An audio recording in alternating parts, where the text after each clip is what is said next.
दोस्तों, लखनऊ में मोहान रोड में स्थित लखनऊ के प्रसिद्ध शिव जी के बुद्धेश्वर महादेव मंदिर के बगल में स्थित सीताकुंड सरोवर में 21 फीट ऊंची भगवान शिव जी की प्रतिमा का निर्माण कंप्लीट कर लिया गया है।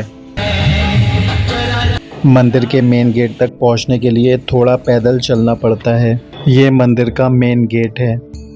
दोस्तों, लखनऊ का बुद्धेश्वर मंदिर शिव जी का बहुत ही प्राचीन मंदिर है। इस मंदिर का इतिहास शिव जी से तो जुड़ा ही हुआ है, साथ ही साथ राम जी, लक्ष्मण जी और सीता जी से भी जुड़ा हुआ है। लखनऊ का बुद्धेश्वर मंदिर शिव जी के बाकी मंदिरों से थोड़ा अलग है। बुद्धेश्वर महादेव मंदिर की विशेषता यह है कि शिव जी के अन्य मंदिरों में जहां हर जगह भगवान शिव का पूजन सोमवार को होता है, लेकिन बुद्धेश्वर मंदिर में बुधवार यानी वेडनेसडे को भोलेनाथ की विशेष पूजा की जाती है। सावन के सभी बुधवार में यहाँ पे एक बहुत ही प्राचीन ऐतिहासिक मेला भी लगता है।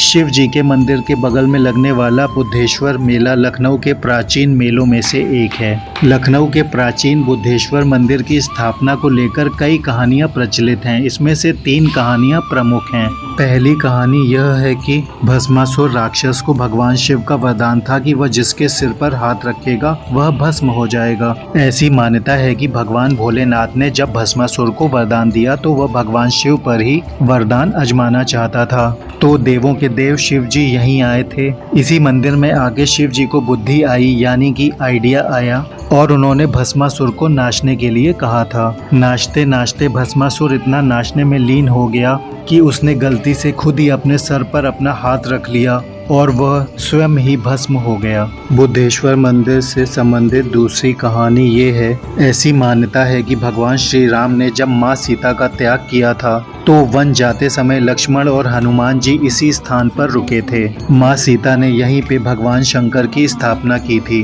भगवान शंकर की उपासना पूजा के बाद उनके विचलित मन को शांति मिली थी, अर्थात शिव जी की पूजा के बाद उनके मन को शांति मिली थी। वह दिन बुधवार का था। इसी कारण यहाँ स्थापित शिवलिंग को बुद्धेश्वर बाबा कहते हैं। माँ सीता के नाम से सीता कुंड यहाँ पे अभी भी मौजूद है। माँ सीता के सीता कुंड के पास शिव जी की एक विशालकाय मूर्ति का निर्माण करवाया गया है। वीडियो के अंत में आप उस मूर्ति के दर्शन जरूर करिएगा। पौराणिक कथाओं के अनुसार शिव जी के इस मंदिर की दूसरी कहानी की व्याख्या कुछ लोग इस ढंग से भी करते हैं कि भगवान राम के आदेश पर लक्ष्मण माता सीता को वन छोड़ने जा रहे थे, तब उन्हें माता सीता की सुरक्षा को लेकर चिंता होने लगी। कहा जाता है लक्ष्मण जी ने इस स्थान पर भगवान शिव का ध्यान किया था। इसके बाद भगवान भोलेनाथ ने प्रकट होकर लक्ष्मण को दर्शन दिए और लक्ष्मण जी को भगवान शिव ने माता सीता के विराट स्वरूप का दर्शन करवाया। बताया जाता है जिस दिन भगवान शिव ने लक्ष्मण को दर्शन दिए थे उस दिन बुधवार था। यही कारण है यहाँ स्थापित शिवलिंग को बुद्धेश्वर महादेव के नाम से जाना जाता है। तब से इस मंदिर में शिव जी की पूजा बुधवार के दिन यहाँ पे की जाने लगी। मान्यता ये है कि जब लक्ष्मण जी भगवान शिव की साधना कर रहे थे तब माता सीता ने यहाँ पे स्थित कुंड में हाथ पैर धोकर कुछ समय आराम किया था। तब से इस कुंड का नाम सीता कुंड पड़ गया। यहाँ आने वाले शिव भक्त पहले बुद्धेश्वर महादेव के दर्शन करते हैं, फिर सीता कुंड के भी दर्शन करते हैं। आप भी हमारे साथ वीडियो के अंत में सीता कुंड के दर्शन जरूर करिएगा।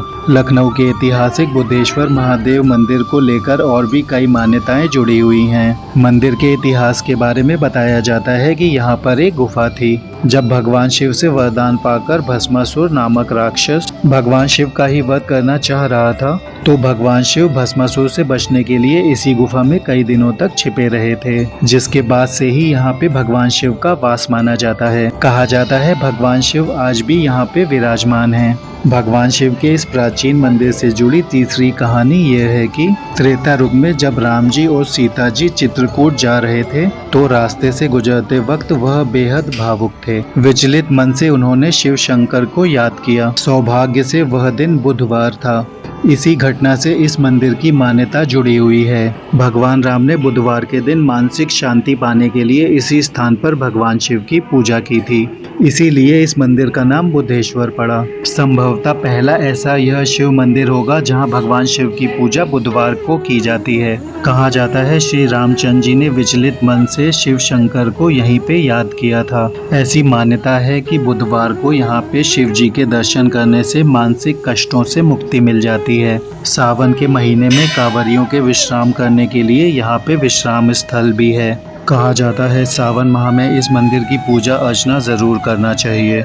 इसी मंदिर परिसर के अंदर हनुमान जी के 2 मंदिर विराजमान हैं। सावन माह में यहाँ भक्तों की बहुत ज्यादा भीड़ रहती है। इतना ही नहीं, इस मंदिर में लोग शादियां भी करते हैं और हर तरह की पारंपरिक रस्में भी यहाँ पर निभाई जाती हैं। इस मंदिर में शिव जी के अलावा अन्य कई देवी देवताओं की मूर्तियां भी स्थापित हैं, जिनकी पूजा आराधना भक्त करते हैं। यहाँ पर हवन कुंड भी है, जहाँ पर 9 ग्रहों की पूजा की जाती है। सावन में यहाँ भगवान शिव हर मुराद पूरी करते हैं। इस समय हम मंदिर के निकास द्वार पे खड़े हैं। भक्त दर्शन करने के बाद इसी द्वार से निकलते हैं।